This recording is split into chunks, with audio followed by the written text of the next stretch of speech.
Hello students, आज की class में हम लोग देखेंगे integrals of the form ax plus B का power n into P X और P X by X plus B का पावर n। यानी कि अगर इन दोनों में से किसी भी फॉर्म में अगर आपके पास कोई फंक्शन दिया है तो उसका इंटीग्रल कैसे निकालेंगे, उसी के बारे में आज की क्लास में हम लोग देखेंगे।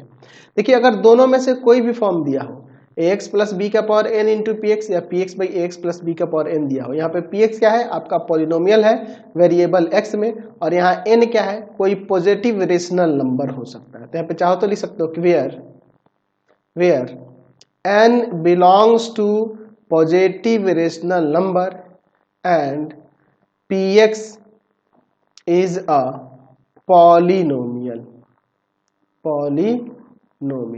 तो इस तरह के अगर आपके पास इंटीग्रल दिए, इस तरह के फंक्शन दिए हो तो उसका इंटीग्रल कैसे निकालेंगे, इसी के बारे में बात करते हैं। देखिए, इन दोनों में से किसी भी फॉर्म में होगा, चाहे वो आपका ax प्लस बी का power n into P X इस तरह से दिया हो, या फिर integral of P X by ax plus B का पावर n डी एक्स दिया हो, इन दोनों में से किसी भी फॉर्म में होगा तो आपको क्या करना होगा, सीधे इसमें पुट कर दीजिएगा ax प्लस बी को t और इसे यहां से डिफरेंशिएट कर लो विथ रेस्पेक्ट टू x। तो यहां से क्या आ जाएगा, a आ जाएगा और इक्वल टू में इधर dt बाई डी एक्स। ऊपर इससे हम लोग x का भी वैल्यू निकाल लेंगे जो कि होगा t माइनस का b, ये माइनस का, और ये a आ जाएगा डिवाइड में t माइनस बी बाई ए। चलिए, तो यहां से आप चाहो तो यहां से लिख सकते हो कि dx इसके इक्वल टू हो जाएगा dt बाई ए के। तो अगर इस फॉर्म में दिया हो तो क्या करेंगे, देखो ax प्लस बी को हमने क्या लिया है t, तो हो जाएगा t का पावर n और p x जो है ये किसके इक्वल है, ये है आपके पास t माइनस बी बाई ए के। यानी जो आपके पास पॉलिनोमियल दिया होगा उसमें वेरिएबल जहां भी x होंगे उसके जगह पर x का वैल्यू रख देंगे और dx से यहाँ पे क्या आ जाएगा dt बाई में ये कांस्टेंट, ठीक है ना जी, dt बाई में कांस्टेंट। तो यहाँ पर ये 1 बाई ए बाहर आ जाएगा और यहाँ हो जाएगा t का पावर n इंटू में p t minus B by में a dt। देखिए, ये इसमें वेरिएबल t वाला ये एक पॉलिनोमियल हो जाएगा, ठीक है ना जी, और यहाँ t का पावर n दिया ही है तो ये आसानी से इनसे मल्टीप्लाई हो जाएगा और इसका इंटीग्रल आप कौन सा प्रॉपर्टी लगा के कर पाएंगे, पॉलिनोमियल के लिए आपको पता ही है कि आपके पास पढ़े है ना फॉर्मूला। आप अगर मान लो t का पावर n dt दिया हो तो इसके लिए क्या हो जाएगा, यहाँ हो जाएगा t का पावर n प्लस 1, पावर में 1 ऐड करके और पावर को नीचे नोट करके और प्लस में c, यही प्रॉपर्टी लगा के आगे इंटीग्रल निकाल देंगे। आप कहोगे कि सर ये ऐसे कैसे, ये देखो ये पॉलिनोमियल है ना वेरिएबल t में और ये t का पावर n है, तो मल्टीप्लाई होगा तो हमें एक पॉलिनोमियल ही मिलेगा। अब ये कोई हो सकता है पॉलिनोमियल दिया होगा तो उसके अकॉर्डिंग हम लोग देखेंगे, तो आसानी से उसको मल्टीप्लाई करेगा तो एक हमें पॉलिनोमियल मिल जाएगा और पॉलिनोमियल मिल जाएगा तो वहाँ पे वेरिएबल जहाँ जहाँ टी होगा इसी फॉर्मूले के अकॉर्डिंग उसका इंटीग्रल निकाल देंगे। या फिर अगर इस फॉर्म में भी दिया होगा और अगर मान लीजिए इंटीग्रल पी एक्स बाई में ax प्लस बी का पावर n इस तरह से दिया हो तो इस कंडीशन में भी सेम यही करेंगे। यहाँ पर देखो p x का वैल्यू यही आ जाएगा t माइनस का b बाई में a और बाई में यहाँ पे t का पावर n और dt बाई में a। 1 बाई a कॉन्स्टेंट बाहर कर लेंगे, p t minus b by a और बाई में t का पावर n dt। देखिए, ये t के वेरिएबल t के वाला ये आपका एक पॉलिनोमियल है और डिवाइड में t का पावर n है, तो डिवाइड करेंगे तो यहाँ से हमें एक पॉलिनोमियल मिलेगा और पॉलिनोमियल के इंटीग्रल निकालने के लिए हम लोग यही फॉर्मूला अप्लाई कर देंगे, हर एक अलग अलग पार्ट में करके आसानी से उसका इंटीग्रल निकल जाएगा। तो चलिए इस पे एक दो क्वेश्चन देख लेते हैं ताकि ये कंसेप्ट आपका क्लियर हो जाए। सपोज कर लीजिए, मान लीजिए यहाँ पर एक क्वेश्चन हम लोग लेते हैं, इंटीग्रल ऑफ आपके पास दिया है एक्स स्क्वायर बाई में root under X plus 2 dx। तो आप क्या करोगे, इसमें सीधे आप देखो ना, नीचे देखो यहाँ पे क्या है, इसे चाहो तो ऐसे नहीं लिख सकते, integral of x square by में एक्स प्लस 2 का पावर 1 बाई 2। तो देखो तो ये 1 बाई 2 पावर में है, एक पॉजिटिव रेशनल नंबर है ना जी। बस अभी ये कहना क्या है, अभी ये सेकेंड वाले इस फॉर्म में दिख रहा है मुझे, तो मैं इसमें क्या कर दूंगा, x प्लस 2 को t सब्स्टिट्यूट कर दूंगा, यहाँ से मैं t का x का वैल्यू भी निकाल लूंगा, आगे मुझे यूज करना होगा t माइनस 2 और इसे डिफरेंशिएट करते हैं विथ रेस्पेक्ट टू x।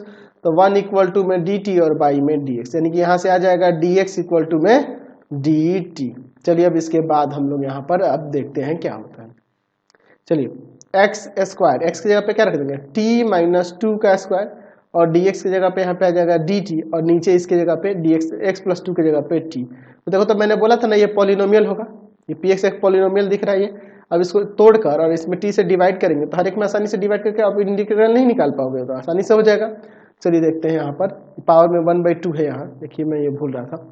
चलिए तो ऊपर हो जाएगा t² माइनस का 4t प्लस का 4 और बाई में t का पावर 1/2 है ना जी dt। अब इसके बाद अलग अलग सब में डिवाइड कर देते हैं, तो इसमें डिवाइड होगा तो t का पावर आ जाएगा 3/2 माइनस 4t का पावर 1/2 और प्लस का 4 यहाँ पर हो जाएगा t का पावर -1/2 आ जाएगा, ये नीचे से ऊपर चला जाएगा dt।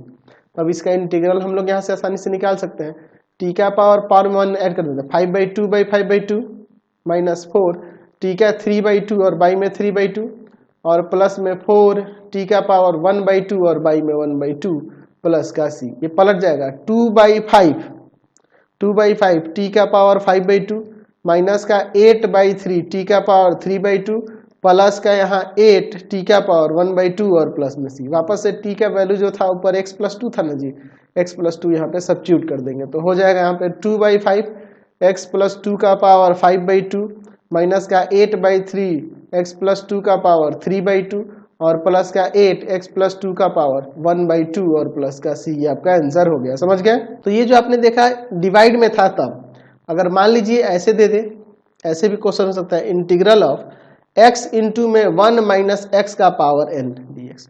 तो देखो इसमें क्या करेंगे, सीधे हम लोग पुट कर देंगे 1 माइनस एक्स को t और इसे यहाँ से एक काम करते हैं, x का वैल्यू निकाल लेते हैं। तो t को इधर लाएंगे, 1 माइनस टी किसके इक्वल हो जाएगा, x के, है ना जी। अब इसे डिफ्रेंशिएट करो विथ रेस्पेक्ट टू x, तो -1 इक्वल टू में आ जाएगा इधर dt और बाई में dx, यानी कि dx इक्वल टू में उधर आएगा माइनस का dt। चलिए अब इसके बाद देखते हैं x की जगह पे क्या आएगा 1 माइनस टी और 1 माइनस एक्स को हमने t लिया है तो t का पावर n और dx जगह माइनस का dt हो जाएगा। चलिए अब इन सबसे मल्टीप्लाई कर दो, तो मल्टीप्लाई करने पे देखो ये माइनस यहाँ प्लस हो जाएगा और आ जाएगा t का पावर n प्लस 1 और माइनस का t का पावर n dt। अब इसके बाद देखिए क्या होता है, पावर में 1 ऐड करेंगे, t का power n+2 by n+2 minus t का पावर n प्लस 1 बाई में n+1 प्लस में c, यही ना हो जाएगा जी। तो फाइनली अब इसमें t का वैल्यू रख देते हैं, तो क्या हो जाएगा यहाँ पर देखो तो t का वैल्यू यहाँ देखिए 1/n+2 इंटू टी का वैल्यू क्या है 1 माइनस एक्स का पावर